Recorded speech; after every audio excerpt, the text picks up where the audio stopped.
Hello, it's me, Daryl, Florida Catholic guy. We're just at the dog park with my boy here.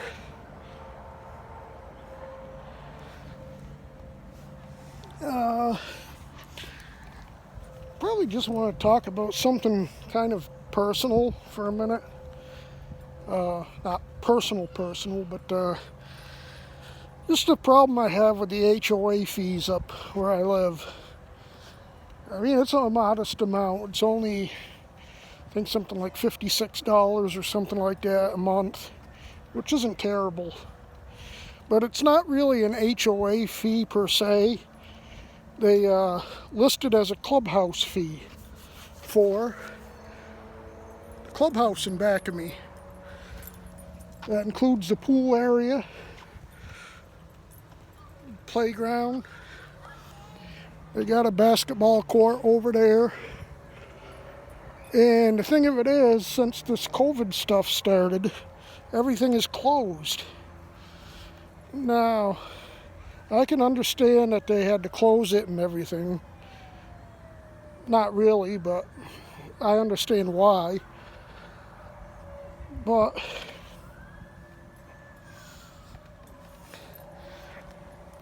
how can you charge a monthly fee for something that's been closed for almost 2 months?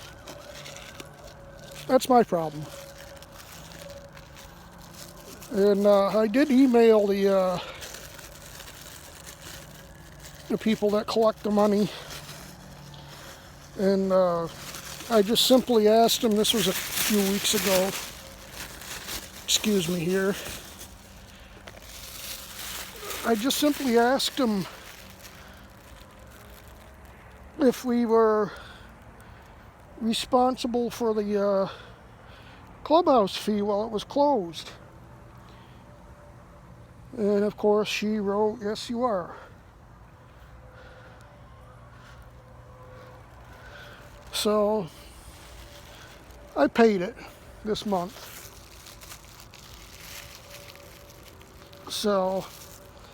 But I think next month I'm going to be a little more inquisitive about the subject.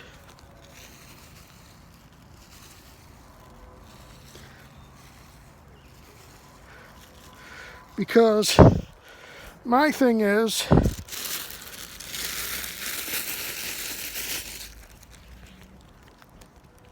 how can you charge somebody a clubhouse fee for a clubhouse that we can't use?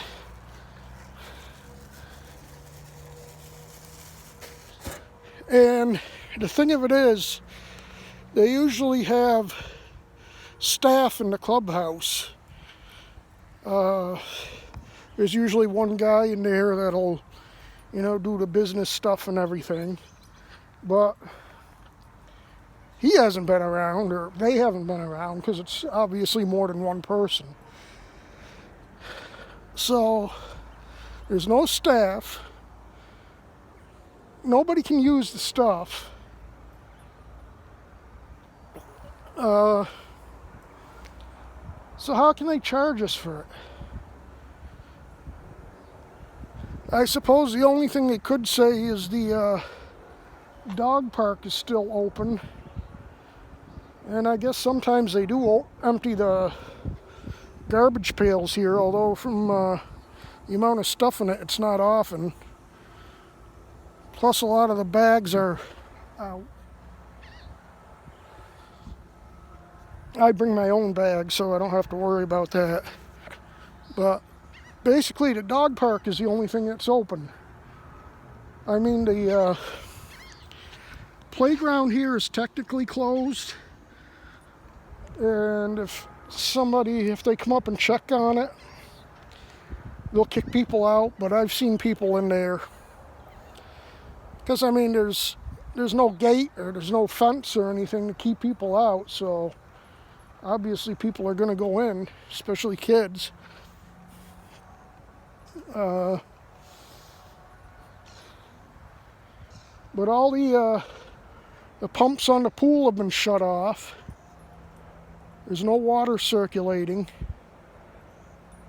So it does look fairly clean, so I imagine there's some kind of filtration probably still working on there.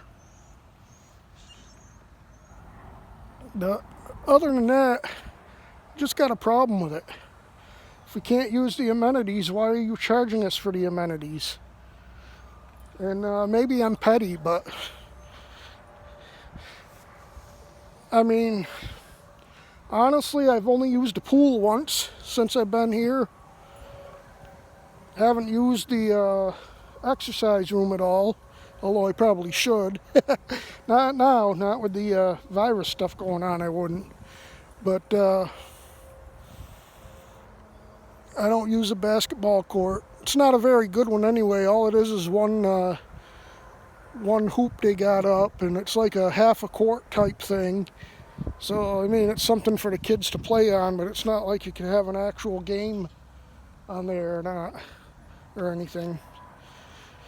But I haven't picked up a basketball in many, many years, so I'm not worried about that.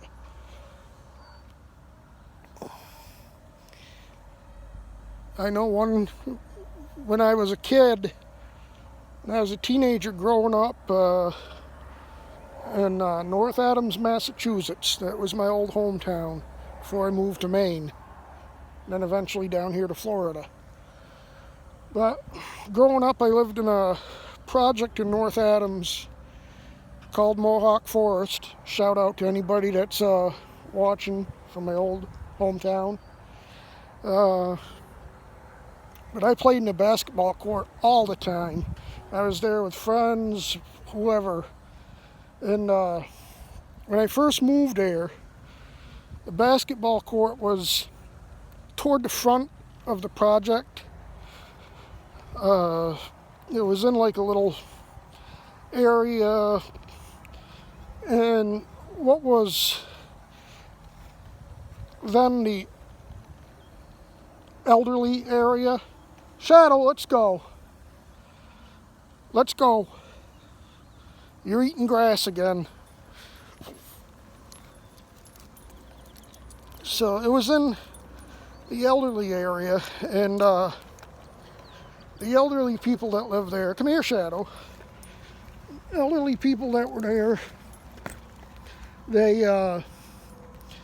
complained nonstop. In particular, there was this one old lady that complained all the time, and she was a pain in the ass. Excuse my language. She was one of these people. She was Swedish, so that's what the accent's all about. She says, "Oh, I love all the children. I love the children." She just didn't want them to play anywhere near her. So eventually she kept complaining, and she got some of her neighbors to complain to the office manager. And you know what they say, the squeaky wheel gets the grease. So even though that basketball court was there before any of these people probably even moved in, they got rid of it. They took the hoops right out. No more basketball. And you got a project with hundreds of kids and no basketball hoop. I mean, come on, even us white boys were playing basketball back then. So, back then there was maybe 2 black families that were there. And I don't think any of the kids there, I never seen any of those kids at the basketball court. So I was friends with one of them for a while. This story that I'll get into another time ended up, we weren't on the friends list for too long. But anyway, so we all were mad. Our parents were mad. There was no basketball court anymore. And so at least all the parents started bitching. Excuse my language. But parents, kids, everybody complained to the manager. And she was so, what's the word? I guess naive or out of touch, that her answer was, we're going to put in a funnel ball hoop in the playground area, and then you can all play funnel ball. And she even had the audacity to say, I'll even come over and play funnel ball. Now, funnel ball, for those that don't know, I don't know if they still have that around anywhere. Basically a big funnel. It's on a pole, and they got slots in it where it might have been big enough for a basketball. Come on, Shadow. Come on. So it might have been big enough for a basketball. This guy wants to eat grass all the time. And so it might have been, like I said, I think it was big enough, because I think I didn't play it a lot, but when there's no basketball hoops, it was something to throw the ball at. So one, I think it was a weekend, all of us parents and kids got together, and we organized a protest out in front of the office when the manager was there. I remember some of the chants we were doing. One of them was 1, 2, 3, 4, Mohawk Forest hates kids. 5, 6, 7, 8. They think we're ready for rocking chairs. So there was that, and there was some others I don't remember, but it was funny. So we did that for the morning. I didn't see it, but somebody said the manager was in the office crying. I don't believe that, because she was so cold-hearted. I couldn't see her crying about anything, and she was too. She would she would grab kids and bring them into the office and call their parents for walking on the grass, or she would, if you were out on the grass playing wiffle ball or throwing a ball around or something, she'd go out and she'd grab the ball. And she did a lot of things that parents were threatening to sue her over, and rightly so. I don't think anybody actually did.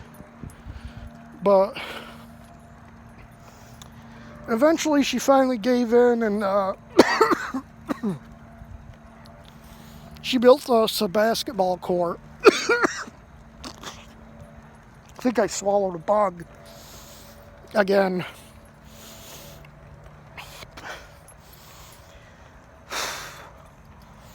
So eventually we got our basketball court. They also, I think this was before, they built us a quote-unquote baseball field. And basically all it was a place where they cleared out all the trees from the woods area. So it was basically a big patch of dirt that, yeah, you could play probably wiffle ball on it. Maybe baseball if you want to do, or softball. But you wouldn't want to you wouldn't want to slide or anything, because the dirt was all filled with rocks and stones and everywhere. Tree roots, you name it, it was there.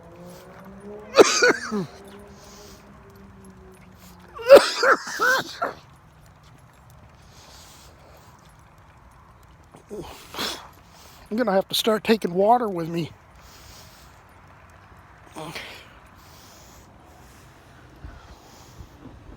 Bugs don't taste too good.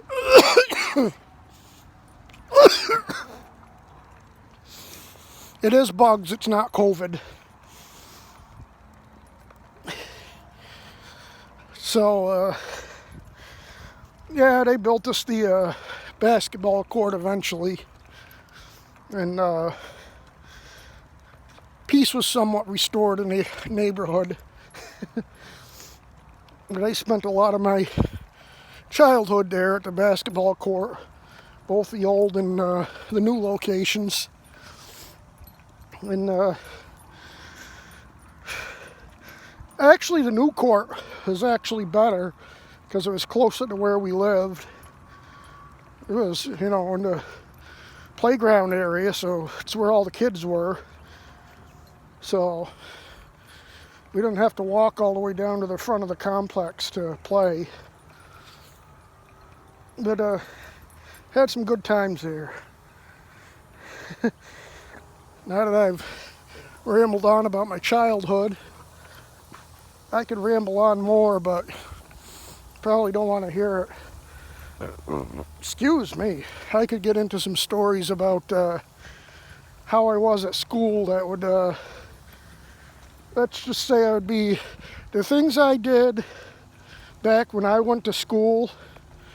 I'm quite certain I'd be on the terrorist watch list today if I did them. And no, that's not a joke. That's that's actual fact that I would have been. And guess I'll tell you one story that would have put me on the terror list. I was in, I think it was math class, 7th grade, I think it was. And I was sitting in the back corner by a window,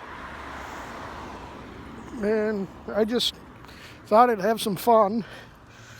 So I wrote on a piece of paper, I wrote, "Help, we are being held hostage." And I stuck it on the window, pointing outside. So the teacher found out, obviously, and knew it was me that did it. And the only punishment I got, which was kind of nasty, was they didn't let me, no, it had to be 8th grade. Because 8th grade was the last year of middle school. And my punishment was I couldn't go to the 8th grade picnic. And my parents thought it was funny, it wasn't like it is today, obviously. Today, I could understand a punishment today. Like I said, probably be on the terrorist watch list if I did that today. But back then, it was funny, and so they kicked me out of my 8th grade picnic. My parents were upset about that. At first, they were going to, because what they did when they kicked me out is you got a letter that said that you can miss school that day, but you can't go up to the park. You cannot go to the park, which was a city park, which is what they called Windsor Lake. It was more of a pond. The other name for it is fish pond. But it was, they said you can't go on the lake or the park or anywhere. And so that was fine. But my parents, they didn't like that. At first, they were going to take me up to the park and have our own little picnic, which I would have loved, because my parents were like, "It's a public park, they can't kick us out. We have a right to be there just as much as anybody. If I'm excused from school, I can go up there with my parents and have a picnic." But in the end, they thought better of it, and we ended up going up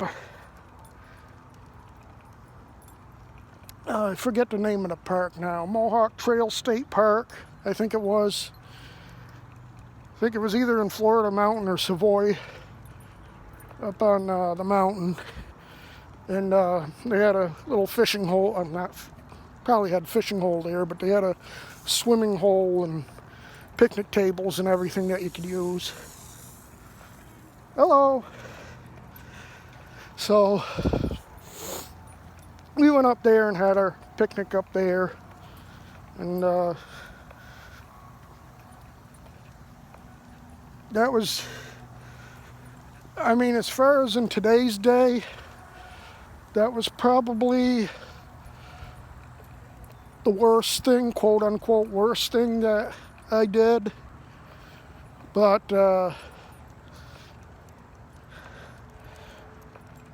there's some other stuff, like 3rd or 4th grade area time frame. I did stuff like bury my math book in the snow. Why? Because I didn't do my homework. So my plan was, I buried a math book in the snow. Obviously I know where it was.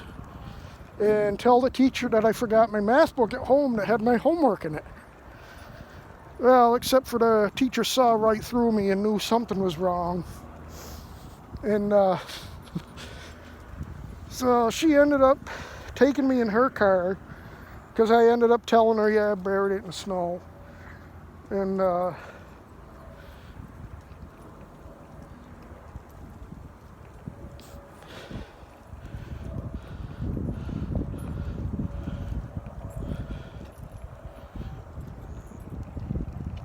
so I told her it was in the snow. It's just a fire. I think it's a grill, but it looks kind of big flame. Hope it's a grill. But she took me in her car to my bus stop where I buried it, and they contacted my parents. They met us down there at the bus stop, because it was like,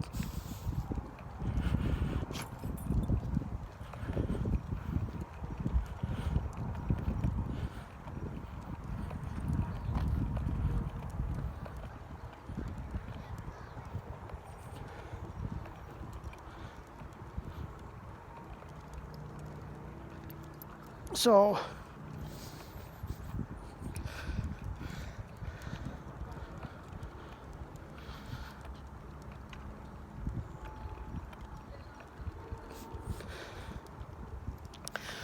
I went right over to the math book, picked it up, and I got in trouble for that one.